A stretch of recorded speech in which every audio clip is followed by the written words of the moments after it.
Au mai tau whanau iti.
Dr. Tully.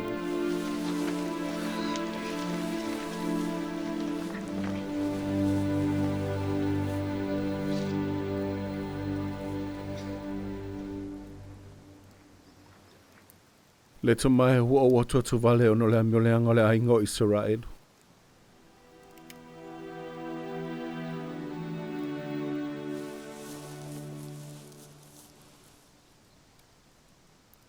Tamai o tatalo e lau fio mo le nuu. E le iwa aia lava e le mata. Pēna whaarongo ina fo i le talinga. Le te tele ma o fofongi o mea na mātou wā ai ma whaalongo o feta laia Yesu i le tamā. E le mawhai e se laulau whaiva ona tautala ai. Pē mawhai fo i se tangata ona tūsia. Pē mawhai fo i e loto o tangata ona malamalama i mea te tele. Ma le o fofongi e pē ona mātou wā ai ma whaalongo o feta laia Yesu. E le ai se tasi e malamalama i le oli oli na tumu ai o mātou anganga. Ina ua mātou whaalongo o te talo o ia i le tamā mō mātou. Amene.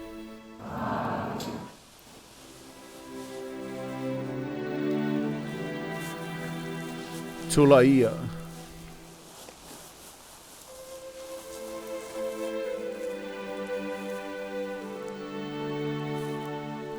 Amu ia o tau ono lo tau whātutua. Whau tau a tau tola oli oli.